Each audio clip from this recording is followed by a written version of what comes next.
వరంగల్ వచ్చారు, తర్వాత ప్రెస్ మీట్కి ముందు కొంతకాలం అజ్ఞాతంలో ఉండడం, కొన్ని ఆపరేషన్లు, ఇవన్నీ న్యాచురల్గా జరిగిపోయి ఉంటాయి. ప్రెస్ మీట్ అయిన తర్వాత జనరల్గా లొంగిపోయిన తర్వాత మీకు ఇవ్వాల్సిన రివార్డులు అవార్డులు ఏవి ఉంటాయి, ఇవి ఇచ్చుంటారు. తర్వాత కొంతమంది మాజీ నక్సలైట్లు రియల్ ఎస్టేట్ వ్యాపారులుగా రకరకాల అవతారాలు బెదిరింపులు పాల్పడ్డారు.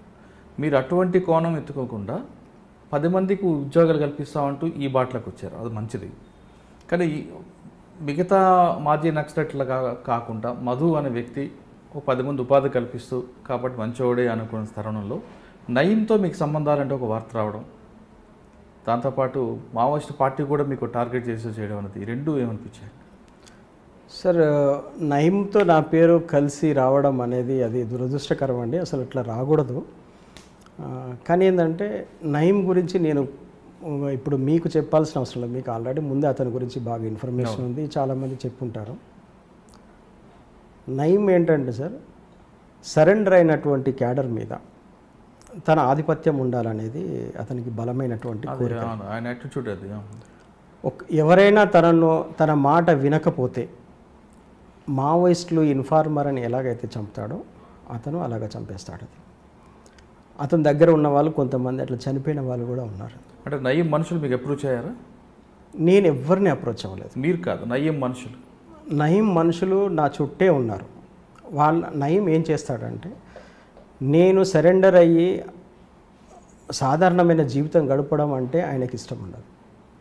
అంటే నాలాంటి వాళ్ళు, నేనంటే ఇక్కడ నేను కాదు, నేను సరెండర్ అయ్యేటప్పుడే ఈ క్వశ్చను నన్ను ప్రెస్ మీట్లో అడిగారు చాలామంది. సరెండర్ అయినాక మీరు ఎక్స్టార్షన్స్ ఇవన్నీ చేయరని ఏముంది, మీరు కూడా నయీం లాగా మీరు కూడా తయారు కారని ఏముంది అని అన్నారు. నేను నాకు అవసరం లేదు, నేను ఒక టెక్నికల్ పర్సన్, నేను పని చేసుకుంటే బతకగలిగిన ఇది నాకుంది. నయీం లాగా నేను ఎవరినో ఈ ఎక్స్టార్షన్ చేసి జీవించాల్సిన అవసరం నాకు లేదు. నేను ఒకానొక పరిస్థితిలో ఏ ప్రజల కోసం అయితే నేను వెళ్ళానో ఆ మార్గం సరైనది కాదు, దానివల్ల నష్టం జరుగుతుంది అనుకొని నేను ఒక పరిస్థితిలో నేను బయటకు వచ్చాను. ఇటువంటి తప్పుడు విధానంలో నేను వెళ్ళాల్సిన పని లేదు, నిజాయితీగా పనిచేస్తే నేను బతకగలుగుతాను అని చెప్పేసి ఆ రోజు నేను ప్రెస్ మీట్లో నేను అదే చెప్పాను. ఈరోజు కూడా నేను అలాగే జీవిస్తున్నాను. ఓకే. నయీం అనే వ్యక్తి తనకు ఏంటంటే అందరూ తన చెప్పు చేతుల్లో ఉండాలి, తను పిలిస్తే రావాలి, తన మాట వినాలని, అది ఎవరైనా కావచ్చు. అప్పటి వరకు సరెండర్ అయిన ప్రతి టాప్ క్యాడర్ను తన కంట్రోల్లో అతను ఉంచుకోవడం జరిగింది అన్నట్టు. నన్ను కూడా అట్లా చాలా సందర్భాల్లో కలిసి బెదిరించాడు, ఇవన్నీ జరిగినవి. కానీ నేను ఎప్పుడు కూడా అతనికి నేను సరెండర్ అయితే అవ్వలేదు. కాకపోతే అతను అందరి దగ్గర చెప్పుకునేవాడు, టెక్కుమధు కూడా నా క్యాడరే అని చెప్పేసి అట్లా చెప్పుకొని నన్ను బ్లేమ్ చేయడం, అది చాలా. ఆయన కలిసి ఎక్కడ దందాలు స్టార్ట్? నాకు ఆయనకు ఎక్కడ కూడా నా పేరు ఎక్కడ కూడా దందాలలో అటువంటి దందాల్లో ఉండదు, నేను వెళ్ళలేదు కూడా. ఓకే. తర్వాత ఇందాక మీకు అడిగినట్లుగా సెంట్రల్ కమిటీ పార్టీ మీ మీద కొంచెం ఆగ్రహంగా ఉంది అన్నది ఒక వార్త ఉంది, వాస్తవం అంటారు? సరే, ఇది నేను సరెండర్ అయ్యే నా 2వ రోజుకు ఒక స్టేట్మెంట్ వచ్చిందండి. స్టేట్ కమిటీ రామచందర్ గారు నా మీద స్టేట్మెంట్ ఇచ్చారు. టెక్కుమధు విలాసవంతమైన జీవితానికి అలవాటు పడి దుర్వ్యసనాలకు బానిస అయిపోయి సరెండర్ అయ్యాడని చెప్పి ఒక తప్పుడు స్టేట్మెంటు పార్టీ నుంచి రావడం జరిగింది. ఆ స్టేట్మెంట్లోనే ఏమన్నారంటే, పార్టీకి టెక్కుమధు వల్ల నష్టం జరిగింది, ఎప్పటికైనా టెక్కుమధును మేము వదిలిపెట్టము అని చెప్పేసి ఒక స్టేట్మెంట్ ఇచ్చారు. ఆశ్చర్యం ఏంటంటే, నేను సరెండర్ అయిపోయి అప్పటికి 3 days అవుతుంది. నేను పార్టీకి ఎట్లా నష్టం చేసినట్టు? నేను ఇచ్చిన ఇన్ఫర్మేషన్ వల్లనే పార్టీ నష్టపోతుందంటే నాకంటే ముందు కొన్ని వేల మంది సరెండర్ అయి ఉన్నారు. ప్రతి వాళ్ళు ఇన్ఫర్మేషన్ ఇస్తారు, ఇవ్వకుండా ఇక్కడ ఈ గవర్నమెంట్ వాళ్ళను విశ్వసించదు, ఇక్కడ ఇంటెలిజెన్స్ వాళ్ళని బిలీవ్ చేయదు వాళ్ళది. ఎందుకంటే ప్రివ్యూ వాళ్ళ లైఫ్లో ఏమేమి చేశారో అవన్నీ కూడా ఖచ్చితంగా చెప్పాల్సి ఉంటుంది ఇక్కడ. కాబట్టి మేము ఏం చేసినామో అదే అడుగుతున్నారు తప్ప ఫ్యూచర్ ఏం చేస్తామని అది కాదు కదా. పార్టీ ఒక వ్యక్తి సరెండర్ అయిందంటే అతనికి సంబంధించిన ప్రతి యాటిట్యూడ్లో పార్టీ ఇన్వాల్వ్ అవ్వదు, కొత్త పంతాను ఏర్పాటు చేసుకుంటుంది. నేను సరెండర్ అయినంత మాత్రాన నువ్వు అదే పంతాలు ఎందుకుంటావు? నువ్వు నాకు తెలిసిన పద్ధతిలో నేను ఉండవు కదా, వెంటనే మార్చుకుంటావు అవన్నీ. ఇప్పుడు మీరు పార్టీ మీకు ముద్ర వేసింది, విలాసాలకు అలవాటు పడ్డారు, మీరు ఎక్కడ విలాసాలు ఉన్నారు అసలు? అజ్ఞాతంలో కనిపిస్తున్నారు కదా, అంటే విలాసాలు అంటే దాని అర్థం ఏంటని? సార్ అదే ఆశ్చర్యం అండి నాకేందంటే, ఆ రోజు నుంచి ఈ రోజు వరకు కూడా ఒక్క రోజులో ఎట్లా నేను విలాసవంతమైన జీవితం గడిపాను. ఎందుకంటే నా కష్టం, నేను పడ్డ కష్టాన్ని నల్లమలలో పనిచేసిన ప్రతి క్యాడర్కు తెలుసు. ఎందుకంటే నేను బయటికి వెళ్ళేది వాళ్ళకి తెలియదు, అక్కడ కష్టపడి ఎంత కష్టపడి నేను అక్కడ వర్క్ చేస్తున్నానో అది వాళ్ళకి తెలియదు. కానీ అక్కడి నుంచి నేను మెటీరియల్ తెచ్చిన తర్వాత లోపల అసెంబ్లింగ్ చేయడానికి చాలా మేము కష్టపడాల్సి వచ్చేది. అదంతా కూడా నల్లమలలో పనిచేసిన ఎవ్రీ క్యాడర్కు తెలుసు, స్టేట్ కమిటీ లీడర్ కూడా తెలుసు ఆ విషయం. కానీ ఎవరైతే నన్ను క్లోజ్గా గమనిస్తున్న వ్యక్తి ఎవరైతే ఉన్నారో స్టేట్ కమిటీ మెంబరు, అతని పేరుతోని రావడం అనేది చాలా నాకు బాధ కలిగించిన విషయం. ఎందుకంటే నా జీవితంలో ఎప్పుడు కూడా నేను సుఖాన్ని ఎప్పుడు చూడలేదండి. ఎందుకంటే నేను నమ్మాను, ఓ సిద్ధాంతాన్ని నమ్మాను, ఆ సిద్ధాంతాన్ని కట్టుబడి నేను ఉన్నంత కాలం దానికి కట్టుబడి పనిచేశాను. ఇది కరెక్ట్ కాదు, ప్రజలకు ఇది నష్టం జరుగుతుంది అని అనుకున్నప్పుడు నేను ఆ 20 కుటుంబాలని దృష్టిలో పెట్టుకొని నేను బయటకు వచ్చాను. ఎందుకంటే నా వల్ల 20 కుటుంబాలు నష్టపోకూడదు. ఉద్యమం తనకి నా వల్ల నష్టం జరిగితే అది ఎప్పుడైనా పూడ్చుకుంటుంది, కానీ ఈ 20 కుటుంబాలు పూడ్చుకోలేరు వీళ్ళు. మీరు ఏ కోరికతో అయితే బయటకు వచ్చారో ఆ కుటుంబాలు ఇప్పుడు ఏ విధంగా తర్వాత వాళ్ళని కలిశారా మీరు?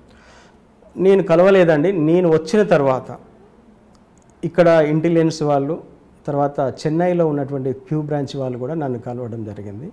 ఎందుకు సరెండర్ అవుతున్నావు అని అన్నప్పుడు నేను ఒకటే విషయం చెప్పాను, సార్ నేను అన్నిటికీ సిద్ధపడి పాటలోకి వెళ్ళాను.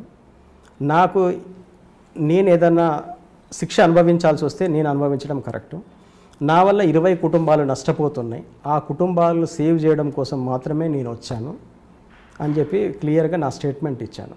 వాళ్ళు ఆ స్టేట్మెంట్ తీసుకొని వెళ్ళిన తర్వాత ఒక 10 డేస్కు వాళ్ళందరికీ బెయిల్స్ వచ్చినాయండి. సూపర్. అందరికీ బెయిల్స్ వచ్చినాయి. అందరూ కూడా ఈరోజు వాళ్ళు వాళ్ళ వృత్తి వాళ్ళు చేసుకుంటూ హ్యాపీగా జీవిస్తున్నారు. మళ్ళీ ఈరోజు వరకు క్యూ బ్రాంచ్ వాళ్ళు కానీ ఇంటెలిజెన్స్ వాళ్ళు కానీ వాళ్ళను టచ్ చేసింది లేదు, వాళ్ళని ఇబ్బంది పెట్టింది లేదు.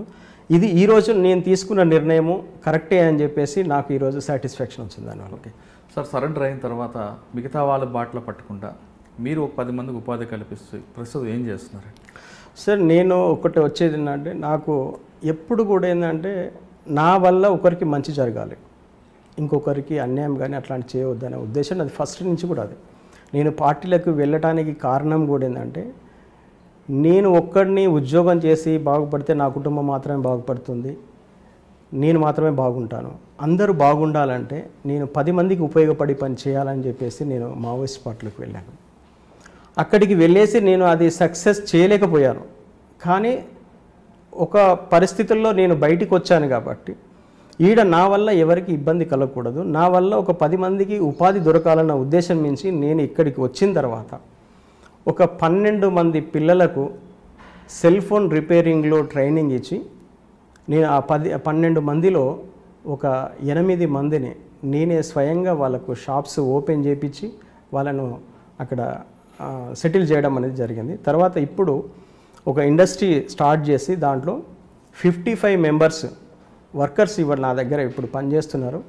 వాళ్ళందరూ కూడా మంచి శాలరీస్ వాళ్ళకి ఇచ్చేసి వాళ్ళని నేను మెయింటైన్ చేస్తున్నాను. దీంట్లో మార్కెటింగ్ చేసేవాళ్ళు ఉన్నారు, కంపెనీలో వర్క్ చేసేవాళ్ళు ఉన్నారు. నాతో కలిపి మొత్తం 55 మెంబర్స్ దాని మీద మేము ఉపాధి పొందుతున్నాం. దాంట్లో ఇది బహుశా ఇది సరెండర్ అయిన వాళ్ళు ఎవరు కూడా ఇంతవరకు ఇట్లా ఇండస్ట్రీ పెట్టేసి ఉపాధి కల్పించిన దాఖలాలు బహుశా నాకైతే తెలిసైతే లేవు. బహుశా దాంట్లో నేను ఫస్ట్ వ్యక్తిని నేను అనుకుంటున్నా. ఇది నాకైతే సాటిస్ఫై ఇస్తుంది. ఇది బహుశా ఇంకా ఎవరైనా ఇట్లాంటి పని చేస్తే అది హ్యాపీ.